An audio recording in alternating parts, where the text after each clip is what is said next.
Namaskar. I'm going to give you a quick rundown about what this video is about. You can take a look at that. That's about a minute and a few seconds long. And then I will give you all the details about this particular monologue. Thanks for watching. Please like this video and make this thing go viral. Very important.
So, how much are the Chidambarams really worth?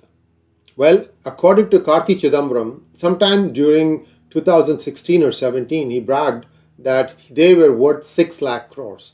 Now, fast forward 7 more years, usually money of that nature, 6 lakh crores, tends to be invested in high yield investment like 10 to 12% a year very easily. So, most likely they are worth close to 12 lakh crores now. That is a mind-boggling amount. So are they the ones who are going to be funding the 𝗤𝗬𝗏 alliance for the 2024 elections? Because money needs to flow like water. Someone needs to pony up the money. It is believed that in 2013, when BJP was trying to figure out whom to project as its prime minister, Narendra Modi said that if you make me the prime ministerial candidate, I will underwrite all the expenses for the 2014 election.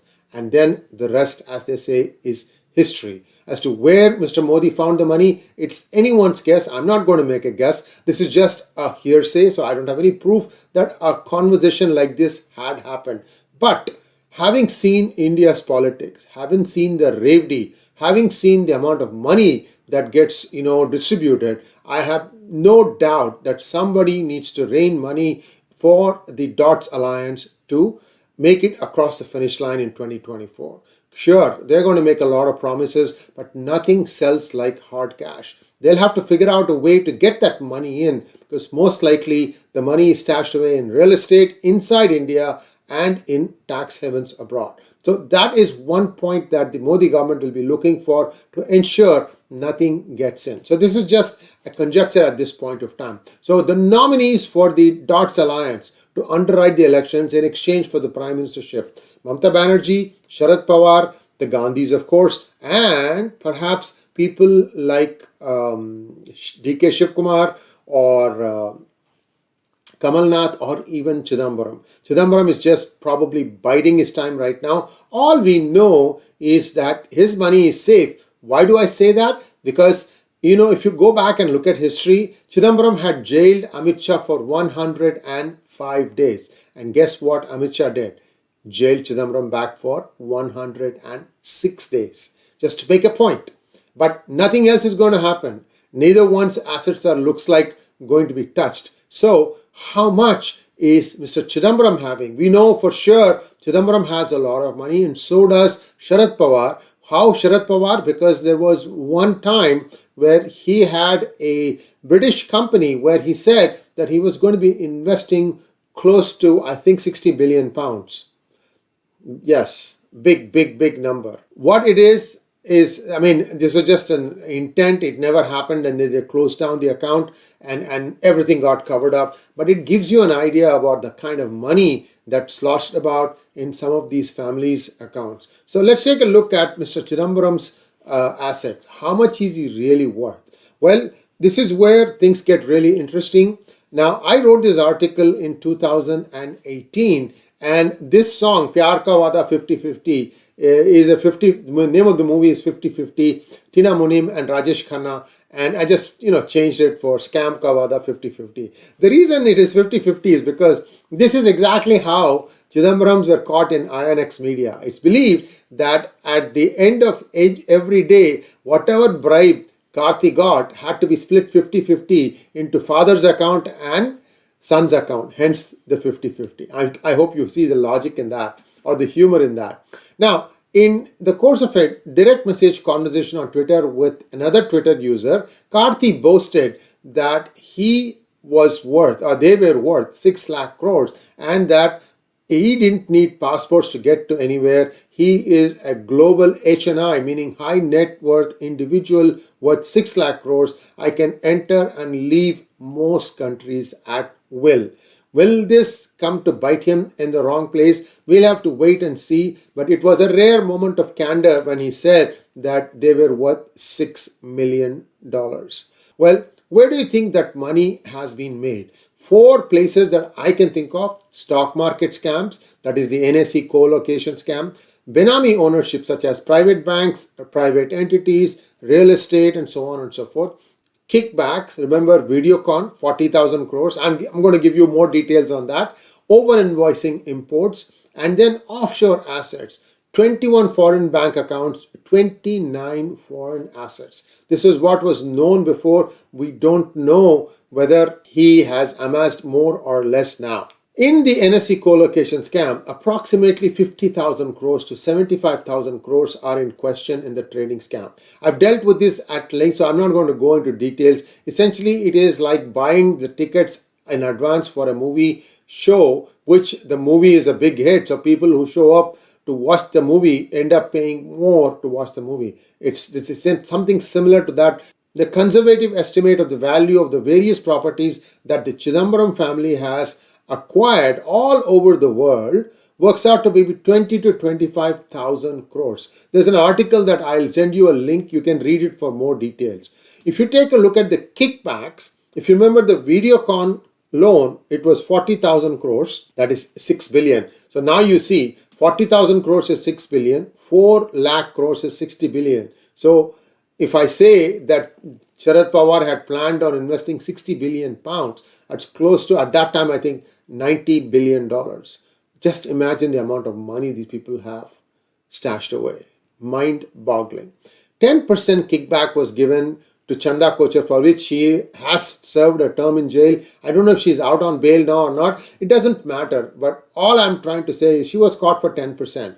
If she got 10%, imagine the person sitting at the top in finance ministry, how much money he would have got. 25% of the loan amount is a very conservative estimate. Videocon, just 25%, that is 10,000 crores.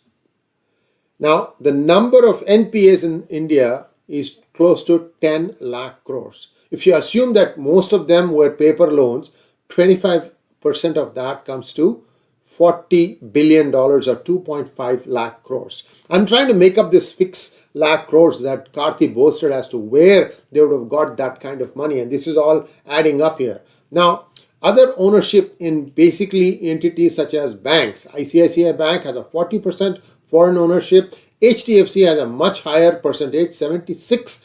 𝗒𝐺𝑖 has close to 34% ownership, foreign ownership.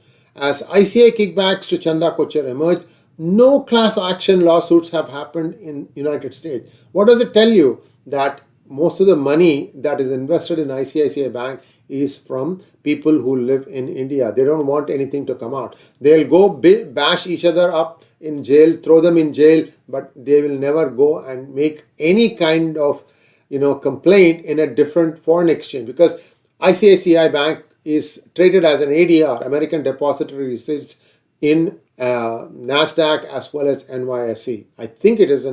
I'm sure it is in NASDAQ, not sure about NYSE, but ADRs are available. The real owners of the so-called offshore entities are high net worth individuals from India who have enough clout to influence Indian government policy. For example, you saw Naresh Goyal of Jet Airways being nabbed for 536 crores. Well, where did he even get the money to buy Jet Airways? Well, it is believed that a certain person from Dubai, notorious for things other than industry, is the big investor there. And when that person is there, can Mr. Pawar be far behind? Well, it's just speculation at this point of time. But most importantly, these kinds of things have happened routinely up until 2014. I think it has gone down now, although I couldn't be sure. So far, what has happened against Chanda Kochhar family? Other than them going to jail, have they pulled anything back? I don't know. I don't think so. Even if they attach assets, will be like 10 crores, 20 crores. When they are already, they have enriched themselves by close to 600 crores. 325 crores was the amount, but that was caught. That was made many years ago. That would have been invested gainfully. 600 crores is a very conservative estimate for how much the Kochhars made out of that one deal of Videocon. And she was at the helm for several years. Imagine how many other loans got passed the same way. Now, this is Chidambaram's wealth, 6 lakh crores that we made up, and I showed you the data. NSC scams around 70,000 crores, offshore assets of about 25,000 crores, kickbacks of 250,000 crores, and Benami assets of 250,000 crores, all adding up to 6 lakh crores. In conclusion, the ED and CBI are only after peanuts when they are investigating INX Media and Aircel Maxis fraud. There is a much bigger amount available that has gone undetected.